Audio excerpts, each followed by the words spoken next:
మొగుడికి పెళ్ళానికి బాగా గొడవ జరిగినప్పుడు అప్పుడప్పుడు అమాసకి పుణ్యానికి జరుగుతాయి కదా, అలాంటప్పుడు ఆడవాళ్ళు చేయవలసిన కొన్ని పనులు చెప్తే చూడండి.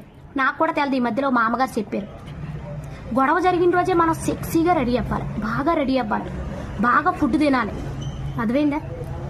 పట్టుకుని కిచెన్లో పడుకోవడం, హాల్లో పడుకోవడం కాదు. ఆ రోజే ప్రత్యేకంగా బెడ్రూమ్లోనే నీ మొగుడు పక్కలోనే పడుకోవాలి. వాళ్ళే వస్తారు మన దారికి, వస్తారు నైట్ అంతా. అప్పుడు బాగా గొడవ జరుగుద్ది ఇద్దరికి. గొడవ జరిగి తెల్లారు లేచినప్పుడు గొడవ సర్దు మనుకుపోద్ది.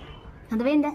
ఎందుకు ఇలా చెప్తున్నానంటే, ఆడవాళ్ళు ఒక మెట్టు దిగడంలో నష్టమే లేదు, బొక్క ఏం పడిపోదు మనకు, పెద్ద బొక్క.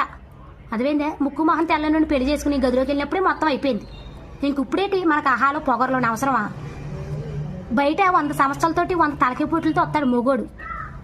వీలైనంత మట్టుకు మనం వాడికి మనం బొజ్జగించుకోవాలి తప్ప ఇంకా మనం రెచ్చగొట్టకూడదు. నా ఉద్దేశంలో చెప్పవలసింది చెప్పాను నేను. మొగోడు ఎప్పుడు లొంగేది ప్రేమకు లొంగుతాడు, అందానికి లొంగుతాడు. అర్థమైందా? నీ